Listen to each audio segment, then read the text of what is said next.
Welcome to the Long COVID podcast with me, Jackie Baxter. I am really excited to bring you today's episode. Please do check out the links in the show notes where you can find the podcast website, social media and support group, as well as a link to buy me a coffee if you are able. You should not rely on any medical information contained in this podcast and related materials in making medical, health-related or other decisions. Please do consult a doctor or other health professional.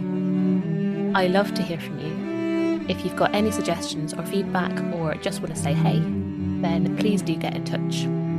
I really hope you enjoy this episode, so here we go.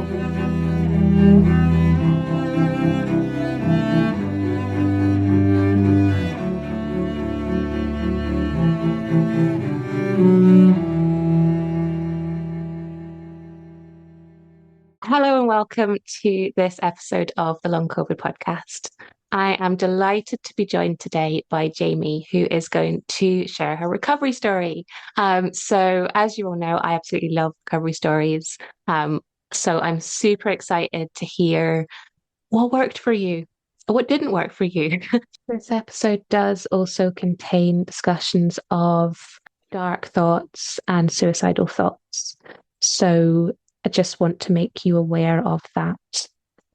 I'll make sure to let you know when it's coming up as well, if you would prefer to avoid that section, or if you want to come back to this episode at a different time. So a really warm welcome to the podcast today. It's so lovely to meet you. Thanks for having me. It's the podcast was a really big part of my recovery. Listening to stories, especially recovery stories, was really huge for me. I don't actually think I would have gotten through recovery without recovery stories. So thanks. Oh, so it's so cool that you're now able to have come all the way through to share your own. I love that so much. It's very surreal. Yeah, I'm sure we'll get into all of this, but I definitely found for months, even like years, I was still pinching myself. I would still be outside and like looking at trees and going, a tree. Yes. Which sounds ridiculous to someone who hasn't had this experience. But to someone like yourself who has, like, you get that. I get it. I completely understand. I remember when I started work again and I would have meetings and I would be sitting in a meeting going, oh my gosh, I'm in a meeting. I'm in a meeting. Can you believe that I'm in a meeting right now? And it took a while for that to wear off. Absolutely. So let's reverse a little bit and go back to the beginning. So can you say a little bit about yourself and maybe what life was like in the sort of run up to getting sick? Who was Jamie before? I was actually very COVID cautious before I got COVID. So I was very much, and still am, I wear masks a lot and everything was about not catching COVID, and then we caught COVID. And, you know, you can't escape it feels like. So when I got COVID, I went down with it really badly. I felt like I was poisoned, actually, from about day 3 to day 8. I had this feeling of being poisoned. But then I kind of got a little bit better and I went back to work and I kind of did some things, thought that I was getting over it, and I crashed and had all the horrific symptoms that you get with long COVID. So I had tachycardia. I had what I later discovered was POTS. So I would get really dizzy when I stood up and really confused when moving around, and it was obviously because I was getting the high heart rate. I started experiencing PEM. So I went to the hospital at one point for the tachycardia, and then 2 days later I absolutely crashed, and it felt as if my body was getting pulled in all these directions. It was just like this whole assault on the body. That's how it felt to me. I became really sensitive to light and sound, so I couldn't watch TV. I couldn't listen to music. I wore earplugs and noise-cancelling headphones everywhere for a while. And for a while I was just housebound. I was able to go up and down stairs for a bit, but things just gradually got worse and worse, and I just had a very steady decline from there. I got so bad that at one point that I was like unable to even get to the toilet because I just had this rolling PEM constantly. So it was really bad. My mum had to come and look after me, and I actually went and stayed with her for a couple of months to try and get better. At the same time, I discovered a protocol that claimed to heal long COVID. And I became deeply involved with the people that not only created it, but were doing the protocol. And it was all about detoxing and killing infections. And it said that the reason that we had long COVID was because of infections and mineral imbalances in our bodies, which would be fine, except it was about 50 supplements. And every single supplement, you would have a reaction to it. And then they would say, no, that's just die off. So that's just you having a detox symptom. So I was getting progressively worse, but I was doing this, taking these supplements, and then they would make me even sicker. And then I would react to them all. But I was told to keep going and just keep going. It's okay. It's all part of the process. So I was deeply involved with that. But it didn't seem to be working. And I got worse and worse and worse. And then my mum, who was looking after me, basically cooking all my meals and doing everything for me, turned around and said, I can't handle this anymore. It's too much care.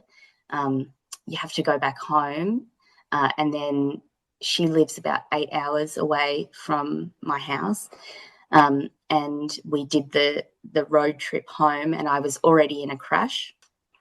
And the exertion of the car trip basically sent me into the even deeper crash, and I just got worse. And from that point, I became completely bedbound. That's when I couldn't even get to the toilet. I was just unable to do anything for myself. It was the most horrific feeling I've ever felt. Like, I think like people who haven't had this experience or an experience like this can't quite understand how awful that feels. I mean, physically, it's obviously absolutely horrific because you are just feeling so unwell and so utterly exhausted to a point that you have nothing left. But mentally, it's also absolutely horrendous in that moment that you've gone from someone who was fine yeah, to someone who is too ill for even your mother to care for. yeah, That must have been quite a difficult mental place to be as well. yeah. It was absolutely a difficult mental place to be, and I was not in a good place, basically. And I'm a mum, and at my worst, I could only spend half an hour a day with my son, and it was just breaking me apart. The fact that I couldn't be the mother that I wanted to be. My heart goes out to every parent who can't be there for their kids because they're suffering this. It's just horrific. And that actually is a good segue into what happened next. So, trigger warning to anyone listening. So, I became so depressed and so upset that I was becoming suicidal. I literally thought that my options were either to do a protocol with horrific side effects or to live with long COVID. I believed those people who said that long COVID is forever and there's nothing that you can do for it. I really believed that at the time, and I really wish I hadn't, because it spiraled me into a really deep depression. And then there was a day where my son had a really bad stomach ache and was screaming and had to be taken to hospital. And my partner had to take him. And I was so distraught at not being able to look after my son that I had a mental breakdown, basically. And it was at that point. But I started asking the people around me for knives because I wanted to hurt myself. But I was unable to get up and do anything about it, which is thankful. I'm thankful for at this now, but at the time it was horrific. So my partner came home from the hospital with our son, and then immediately had to call an ambulance for me, who he was worried was having a mental breakdown. This was actually the turning point for me. This was the absolute worst moment, but I was sent to hospital, and they actually were quite amazing at hospital. I realised I'd forgotten a big chunk, is I was under the care of a long COVID clinic called Clinic 19, and they were actually amazing at the time, and they were prescribing me drugs. I got prescribed, I've forgotten the names of them now, but drugs for the POTS, and they didn't really do much for me. And they prescribed me LDN as well, so low dose naltrexone, which I never actually took because I started to get better. So the turning point was I was put into the care of the hospital, and they were amazing. And there were a couple of things that all happened at the same time that contributed to me getting better. So one was that the creator of that protocol was like, zinc is the reason that you can't walk. You need to take zinc, take zinc, take zinc, take zinc. And I was like, no, I'm going to react to it. I'm going to react to it. And he's like, take zinc because it's going to fix you. And then I took zinc, and then I was told that I could be better because of it. And miraculously, I got up and I went to the toilet. And it sounds miraculous, but what I think was actually happening is that I had such blind faith in this man and his ability to heal me. So I believe that that's what got me moving. The hospital also, because I was having a mental breakdown, they put me on an antipsychotic, which is called olanzapine. And that actually seemed to help me in general. It also fixed my sleep, which my sleep had been horrible up until that point. I don't recommend any drugs unless you speak to your doctor, but I don't recommend it as a treatment because it's actually a very hard drug to come off, and I'm still dealing with the tapering of that drug. But it did help me at the time, and I always like to mention it because it was the turning point. And there was some other things. So my dad gave me a call and he said, I've just spoken to your uncle. He went through exactly the same thing, not long COVID, but chronic fatigue syndrome, several years before, and he's now recovered. And his advice is to don't stop moving. And I was like, well, I've completely stopped moving. That's absolutely what I've done. So I was like, okay, maybe I need to approach this slightly differently. And I'm not saying that everyone out there with PEM should just run out and run a marathon. Don't do that. It's going to be bad for you. But I realized that I had been terrified of movement up until that point. And I did need to, if I was ever going to move again, I would have to move again. So the first step to getting movement back is to move. And then at the same time, it wasn't a nurse. And when I've shared my story previously, I've said nurse, but it was a physio. She came in and she said, I went through the same thing a couple of years ago. I was crawling around my house and now I'm fully recovered. And so those two stories were the first time that I had heard of anyone recovering. And it completely blew my mind because I, like I said before, believed that there was no way to recover and that once you had long COVID, that it was forever. So that sparked something in me. And I thought, if they can do it, so can I. And so that was it was a literal turning point. It was like a switch went off inside me. I just believed that I could recover. At the same time, that's when I discovered recovery stories. So I had these two experiences in my real life, and then I discovered them online. There's out there. Yeah, they're out there. People exist. And that's why I think they're so important to share recovery stories, because like it's the hope that they give. I know some people don't like them because they feel like they don't see themselves in them.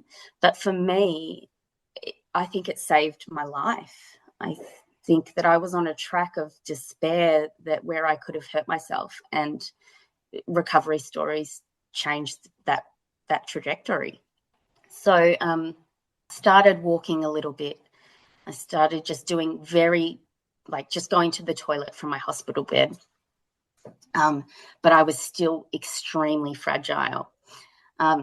It was at this point, I was listening to the videos of Miguel Buesta, who has an outrageously expensive course that I didn't do. But in his videos, he talks about how he thinks long COVID is just a hypersensitive nervous system. And so that really clicked with me. And it was the first time that I had heard that this illness could present as a nervous system issue. And that's how I felt. I had these horrible adrenaline surges. I was always on edge. I never felt comfortable. My heart rate was up and down. Like it really spoke to me. So I wrote on my hand, this is just a hypersensitive nervous system. And whenever I felt worried, I would look at my hand and read, this is just a hypersensitive nervous system. And it worked. I found that the shift from where I was to thinking of it was just a nervous system issue really helped. And I seemed to be getting slightly better. And it was at this point that I discovered brain retraining. Now, I know brain retraining is quite controversial for some people, but it did help me. So I got out of hospital. I was there for 3 weeks, and I signed up for Primal Trust. And I would listen to the lessons from my bed. And they say you actually have to do them standing up, but I was not confident in my ability to stand at that point. So I would just do the exercises in bed. And they had this one where you would envision light going from the top of your head right through your body. So I was like, okay, I'm going to expand a little bit. I'm going to, because my uncle said, don't stop moving. So I'm going to move a little bit. So I did a little bit extra. So I would walk just a little bit further. And then as I was doing it, I would imagine light going from the top of my head down through my body, through the ground. And I actually wonder if it's a bit of a grounding exercise as well. And then the symptoms would increase a little bit, which you would expect. And I would just go, it's okay. You're safe. It's just a hypersensitive nervous system. You're okay. And then I would continue on. And I kept doing that little bit by little bit. And I started walking. We were house sitting actually, and they were house sitting my mother-in-law's place. And I would go just to the road outside, and then I would go get a coffee, and then I would walk to the beach. And it was just miraculous. Every day I was doing a little bit extra, and I just telling myself, you're safe, you're okay. This is just a hypersensitive nervous system, imagining the light going through my body. And it worked. And I can't believe that it worked. And if it was anyone else, I don't know if I'd believe it, but I wasn't experiencing PEM, and it just was so miraculous. We'll be right back. I'm interrupting myself for a second to tell you about long COVID breathing. The fabulous Vicky Jones and I have teamed up to bring you long COVID breathing. We are both passionate about sharing our expertise and experience of the breath and how incredibly helpful that can be with long COVID. We've worked together to develop a course that is specifically tailored to those with long COVID. It's a 6-week course with 12 sessions, all delivered online. The community feel and learning that we're all sharing is such a joy. To find out more information and to sign up for our courses, workshops, and other shorter sessions, please check out the link below, longcovidbreathing.com, or email longcovidbreathing@gmail.com to start your breathing journey with us.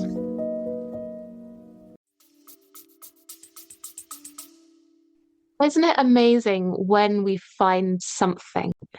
And it does seem miraculous, doesn't it? It almost seems impossible, and you sort of like, you don't believe it, or you I mean you obviously do believe it because it's literally happening. But it's like, well, it might be happening now, but it's all going to fall apart in a minute. And then the more Yes. you do Oh, it, the more yes. you do it, the more you do it, you're reinforcing it. And then you start to build that little bit of confidence. And then from that confidence, you start to build that little bit of trust in your body. Yes. And I think, what you've just kind of described, that kind of finding that kind of first thing, seeing that little bit of improvement. If I can improve a little bit, I can improve more. Oh, there's other people who have got better. So then you've also Yeah. got those recovery stories coming in, reinforcing that. You've found a bit of an explanation that describes what's going on in your body. Oh, okay. This is what's going on. Well, now I know what's going on. I can do something about it. And here's this tool that is actually helping me to do something about it. And when you have that kind of understanding, that inspiration, and even just one tool, it's a little bit less scary when it Yeah, happens. Because absolutely. as you say, those symptoms do keep coming back. They do fluctuate. You do feel fatigued. It doesn't just all magically go away overnight. But when it does happen, it's that little bit less terrifying because you understand, you've got that inspiration, and you've got something that you can do about it. And even though it doesn't work every time, because it would never be that simple, would it? But it's such an incredible thing to happen when you find whatever that is. For me, it was breathing. For you, it was this strategy. Finding that thing, I think, is amazing. And then that kind of leads the way to everything else, I guess. And it took quite a few months to have that trust in my body again. I would say it took over a year actually to have trust in my body again. But all I knew was that these miraculous things were happening to me. And I remember I was wearing the earplugs and the noise cancelling headphones everywhere. And I found this method. I had the tools, and I went, okay, I am just going to take it off, and it's just a hypersensitive nervous system. I'm going to be okay. And I took the headphones off, and I went and I bought a coffee, and I didn't need them ever again. Like, to just be around my family without like buffering myself from them was so amazing. It was at this point I joined like a group coaching called the Healing Dudes, and that was really awesome. They kind of put you in a group chat with other people who are getting better. You focus just on what you can achieve and what you do, rather than symptom talk or concentrating on what's going wrong. So it's all positive based. And then they do group coaching calls. And for me at that point, it is exactly what I needed, because I was still really scared to do stuff. So I had been building, like we were talking about, this trust, but I was scared that if I went too far or did too much, that I would crash again and it would all come tumbling down. So this, I would be like, okay, I'm going to drive. I'm going to just drive around the block, and I'm just going to do that.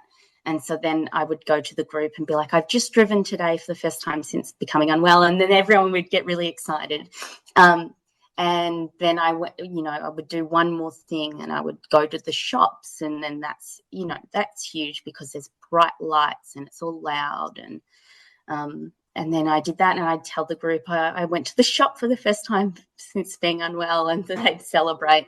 So it was really amazing. For about 2 months I did that, and it was really helpful to just have that support. And then after that, I got to about 90%. I still had the daily kind of fatigue, but everything else had melted away. And I actually decided to do the lightning process. So Lightning process is a brain retraining course done over 3 days. And it's quite controversial, but I really did enjoy it. I found the primal trust was a little bit confusing. The brain retraining method was quite long and convoluted, and I just found with the lightning process, it was quite easy to understand, straightforward to do. So I really loved it. I don't usually recommend it to people because it's quite expensive. I was in a very lucky position. My dad decided to pay for it. And what I did was, because I had general fatigue, I would do the brain retraining exercise. I would cap the day with it, so start the day and end the day. And then I would do it every time I went to the toilet in between. And so it sounds silly, but I would go to the toilet, wash my hands, and then do my brain retraining exercise. And I just kept doing it over and over again. And gradually, I don't know if at that stage I would have gotten better anyway, but it's what I kind of needed to push me from the 90% to the 100%. And I was doing better, but I was like, when do I declare myself fully healed? And I didn't really know when, and I decided it was when I started work again. So I got a job. I was so nervous about it. I started and I was able to handle it. And that, to me, was the stake in the ground saying, no, I am fully healed. And this is how I got there. I want to talk more about that in a second. But you mentioned the lightning process, and it is controversial. You know, a lot of people are very kind of like, this is the best thing ever. And then there's a lot of people who say it is incredibly harmful. And I suspect the truth is probably somewhere in the middle. But the few people, you know, that I have spoken to who have said that it was instrumental in their recovery are all people that did kind of do it at that kind of 90% mark. And it was the thing that helped them kind of over the finish line. And I would be really curious just to hear from you as someone who has done it and who found it helpful. Do you think it was the most helpful at that point when you'd done a lot of the work, you were feeling pretty good, and it kind of helped you over the end? Because a 3 day sounds quite intensive for someone who's incredibly unwell. Is it something that might have been less helpful earlier on? I don't know if you've got any thoughts on that. Yeah, I don't know if I could have done it early on because of the 3 days. Though I have spoken to people who say that they did it when they were that sick and they were able to handle it. So it's a hard one to answer. I think some people do really well with it and some people don't. And I don't know the reason why. But I'm glad I did it when I did because I was able to take it in. I think what was most helpful was the theory behind it. The fact that this illness is, well, my presentation of this illness, I should say, is my nervous system getting stuck in a state of fight or flight. So my body, basically, I'm trying to do something like go to the toilet or get downstairs to make a meal. My body thinks that it's facing a tiger, so it just sends all these stress signals into my body. And that theory is what I think helped me the most. So that possibly could have helped me earlier on as well.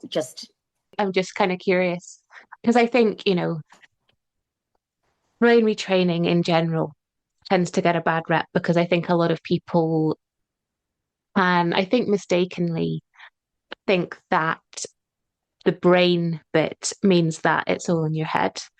And it's this idea that our nervous system is our entire body. You know, it Yes. may start in our brain, because that's where all of our processing stuff is. That's like the switchboard. But our nervous system, you know, there is no part of our body that our nervous system doesn't interact with, which is why when this dysfunctional nervous system comes along, it can cause this wide array of symptoms, you know, from heart rate and fast Mm-hmm. breathing, digestion, to the sort of more weird and wonderful symptoms that people can have as well. Immune dysregulation, Yeah. clotting, all of this is affected by our nervous system. So it's not in your head, it's entirely in your body. So, I mean, maybe it's the labeling around it that's the problem. I don't know. But yeah, I mean, for me, having that understanding that it wasn't a million things wrong with me. It was actually one thing that was wrong. It was causing a million different things. But actually, there was that root at the heart of it. And actually, all of the things I needed to do were targeting that because that would then kind of reach out to all the other things. And it's not a quick fix, it takes time. So, as you well know, as everyone listening knows, you might feel big shifts here and there, but they are the sort of, combination of all the little steps that you've made up to that Yeah. point. Um, but yeah, certainly for me, that kind of understanding, because once I understood, then I could start to put together a plan. I mean, the brain retraining, whatever you want to call it, whichever particular approach you take, whether it's breathing or whether it's lightning process, it's finding what works for you, isn't it? I think is what's so important, and that's why, as you say, these recovery stories are so important Yeah. because everyone is different. Someone will be listening to your story and being going, "Oh my goodness, I could be her." Like her story really resonates with me. Whereas someone else could be listening and going, well, this is great. I'm really happy for her. I feel inspired that she's recovered, but her journey is nothing like mine. And it's still helpful to hear these things because it is still inspiring. It is still ideas, but different people's stories will resonate differently. So that's why it's important to hear loads, isn't Yes. it? So anyway, coming back to your kind of like going back to work, when I can do that, then I can say that I'm Yeah. fully recovered. You got a job, you went back to work, and the rest, as they say, is history. Yes. But it's not that simple, is it? How did that kind of look for you? How did you kind of move into that job and that I'm recovered moment? What did that kind of look like? We'll be right back. Hey there, I'm just jumping in for a second to see if you're enjoying this episode. If you're finding it useful, maybe you would consider sharing it somewhere, a friend, a group, or even on your Twitter feed. If everyone was able to share just once, we'd be able to get this information out to even more people who really, really need it. So please consider sharing somewhere if you possibly can. I hope you enjoy the episode, and thank you so much.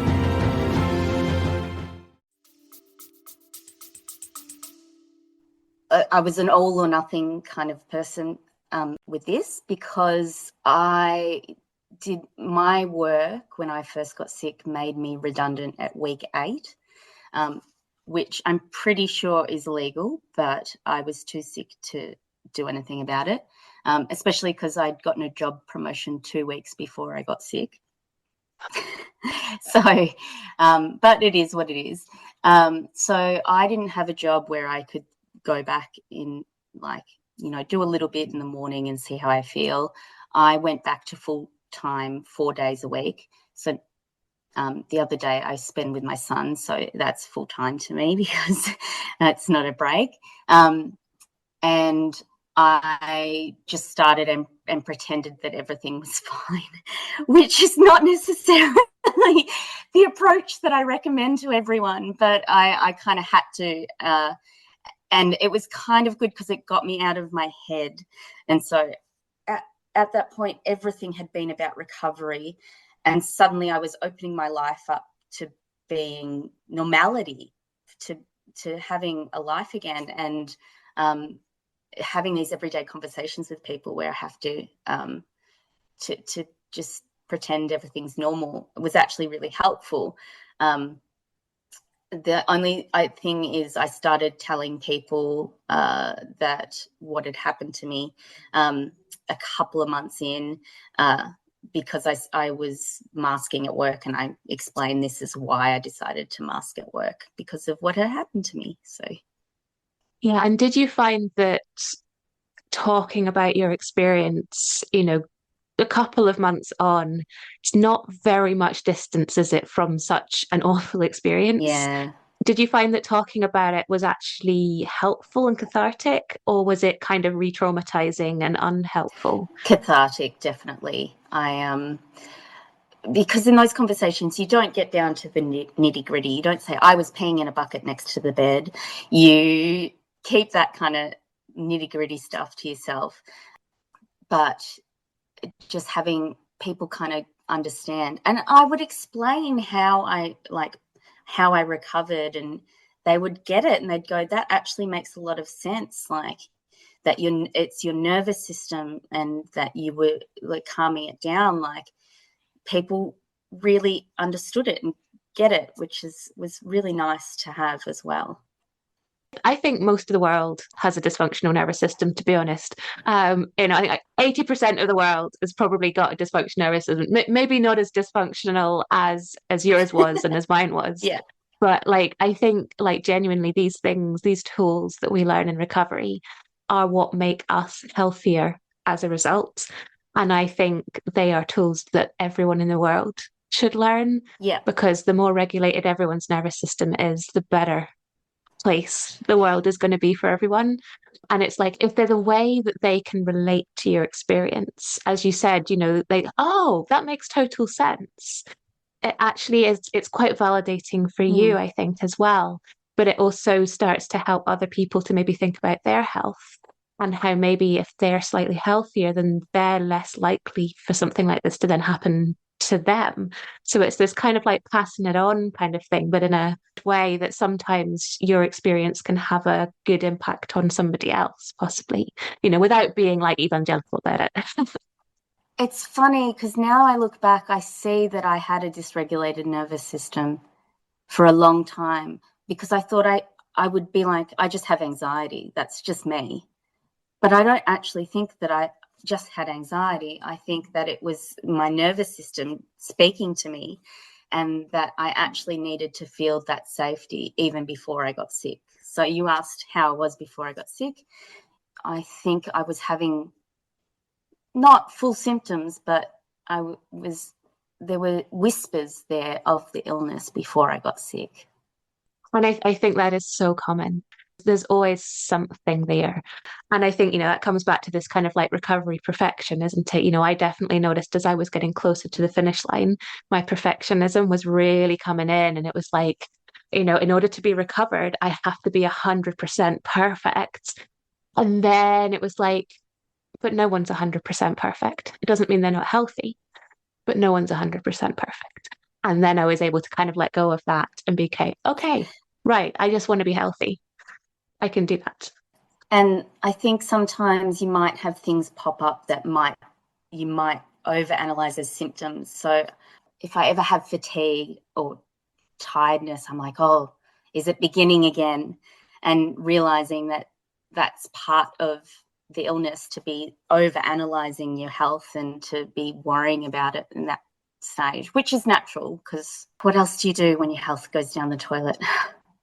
Exactly. Whereas actually being tired when you've had a rubbish night's sleep and you've got a sick child and you're also working 4 days a week, like Yeah, it's that's normal. completely normal. I mean, being in bed for 3 weeks as a result of having a bad night's sleep, that's not normal.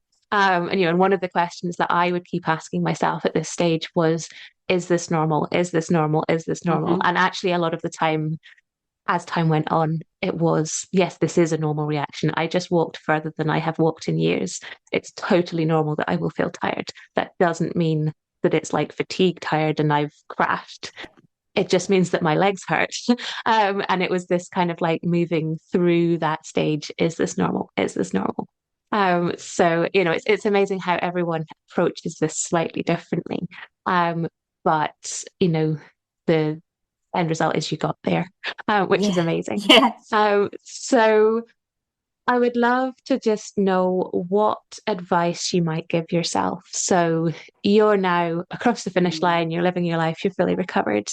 What would Jamie of where things were really shitty, what would she have wanted to know? I mean, the first thing that I think of is you're going to be okay.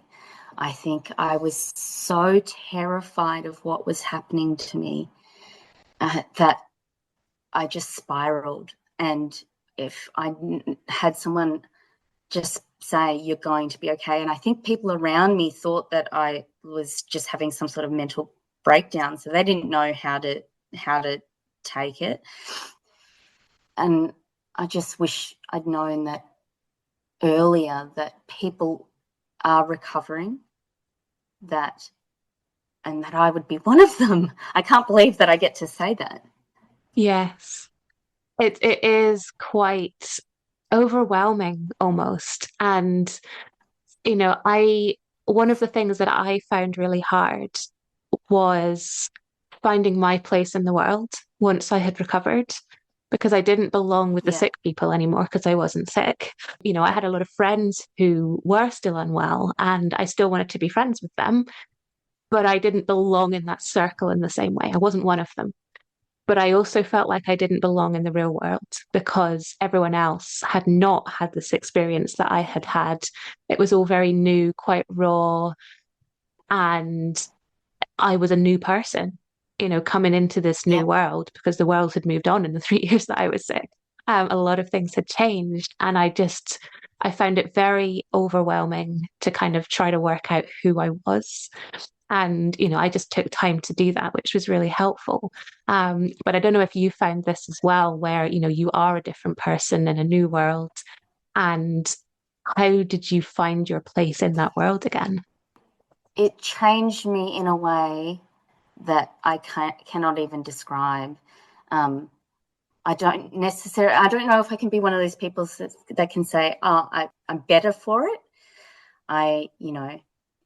It was horrific, but I just took my time and said, what do I want my life to look like now? What matters to me now? And because after going through something like that, what matters to you changes. And what matters is my health and my family, and that's what I focus on. And that's what's important. And that comes out so at work, I don't get so caught up in the day-to-day kind of worries of my job. I get the job done and I do it. And then once the day's done, I'm done. I go home to my family, and that's what's important. And so I think I have a healthier approach to things now because of that. I think, it's not something we would have ever have chosen. And we certainly wouldn't wish it on anyone, No. let alone someone that you care about. But even your worst enemy, you wouldn't wish this on. But as you say, it is this opportunity to really build the life that you want and to focus on what is genuinely the most important to you.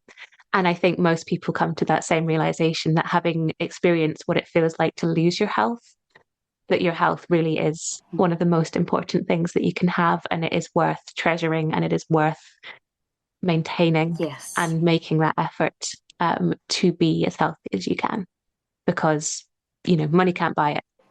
Yeah. And that looks like to me doing Pilates and doing personal training and yoga and doing all those things that make me feel better. And it's what a privilege to be able to do that again. Absolutely. Jamie, thank you so much for coming along, for bearing your soul, for sharing your story. I think it is so helpful for people to hear that you have recovered and some of the things that helped you. So thank you so much. I'm so pleased that you are able to do these things again. It always makes me smile to hear everyone's recovery stories. So thank you so much. Thanks for having me. Thank you so much to all of my guests and to you for listening. I hope you've enjoyed it, or at least found it useful.